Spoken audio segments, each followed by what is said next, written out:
इसमें आज एक बहुत बड़ा प्रश्न कर रहा हूं समस्त प्रशासन से कि जिस प्रशासन की जिस सरकार की नौकरी के लेके जिस तनख्वाह के ऊपर आज यहाँ पे आप हुकूमत जमाने आ रहे हैं ना, उस हुकूमत का जो टैक्स जा रहा है वो इस किसान के पेट से जा रहा है। अगर ये किसान टैक्स देना बंद कर देगा तो सारे का सारा देश भूखमरी के कगार पे आ जाएगा। आप इस चीज को वाकिफ रहिए। आप पढ़ लिख के जो आज सरकारी नौकरी में इस दर्जे पे पहुंचे हैं, आपके घर वाले, आपके पिताजी, आपके दादाजी ने भी इसी माटी का सृजन करके इसी खेत को बो के और आप लोगों को पढ़ाया लिखाया है, तब आप यहाँ पे दोष जमाने आए हो। नमक खाया है। अरे जिस मिट्टी का नमक खाया है उसी के सामने आप बगावत कर रहे हो। आराम कर रहे हैं। नमक खा। सभी रखते हैं, मैं किसी के ऊपर पर्सनली कमेंट नहीं कर रहा, पर इतना जरूर कहना चाहूंगा समस्त प्रशासन से कि भैया काम कीजिए, जनता के लिए कीजिए, आप जनता के सेवक हैं। आप बात करते हैं कि हम सुविधा दे रहे हैं। लगभग 1 साल से बसावा ग्राम पंचायत की स्कीम लटकी हुई थी जल जीवन मिशन की। जिस दिन मेरी बात हुई थी एडीएम साहब भी मेरे को धमका रहे थे, सामने बातें हो रही थी। अरे भैया क्यों, स्कीम अभी भी तो चली है ना, 10 दिन में ऑर्डर हुए हैं।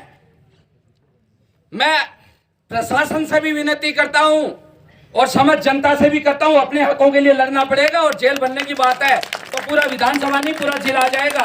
कितनी बड़ी जेल है और कितनी बड़ी व्यवस्थाएं, आ जाओ, कर लो जिसकी जीती व्यवस्थाएं हैं। जमीन मार के यहां पर कोई भी जिंदा नहीं रहेगा। किसान कौन है जो अपनी फसल को सींचने के लिए अपने दिन रात एक कर रहा है, जो मां माटी को यहां पर मान के ना उसको इस चीज से मतलब है प्रशासन को कि रात को 3 बजे लाइट आ रही है, नहीं, इस चीज से मतलब है कि जो लाइट आ रही है खेती की वो भी दिन में 10 बार कट रही है। अरे आप हक ही अगर लड़ना चाह रहे हैं तो हमारे साथ भी लड़िए, हमें भी खुशी होगी, पर हमारे हकों के लिए आप अपनी सरकार से भी लड़िए। बात नियति की रखिए और बात कर्म और धर्म की रखिए, ना कि ये हो कि साहब यहाँ पे अगर आप लोगों को सीमेंट कंपनी है, उद्योगपति हैं, उद्योग भी लगेगा, सारी व्यवस्थाएं हैं, टैक्सेशन देश का एक पार्ट है। ये हर तरीके से जरूरी है अपने अपने स्तर पे, क्योंकि देश को आगे बढ़ाने के लिए चीजें भी जरूरी है। पर किसी अगर गरीब है, गरीब का गला काट के उसका खून पीने की अगर आप में हिम्मत है तो प्लीज आ जाइए, कोई दिक्कत नहीं है।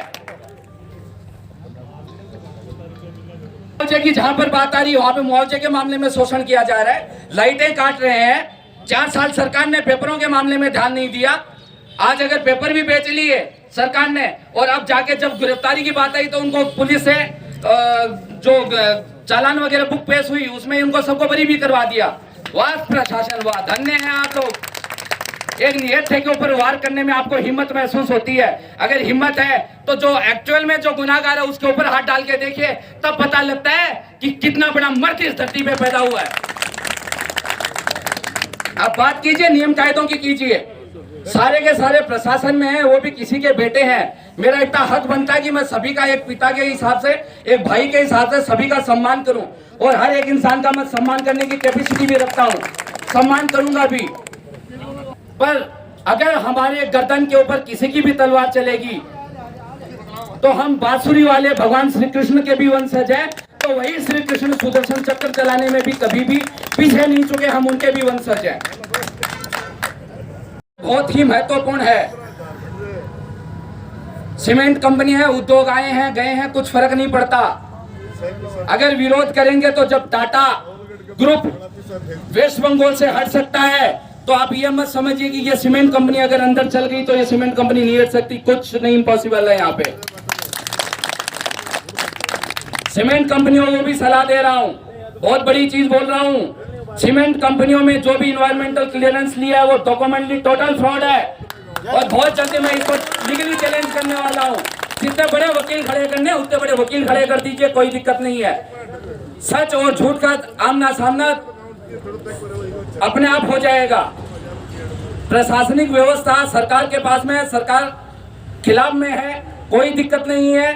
जुडिशरी बैठी है, बहुत बड़ा तंत्र है। हम अपने हकों के लिए संघर्ष करेंगे। जिस जगह हमारा दायित्व बनता है हम उस हर एक मांग को भी उठाएंगे और हम अपने किसान परिवारों के लिए जी जान एक कर देंगे। जय हिंद।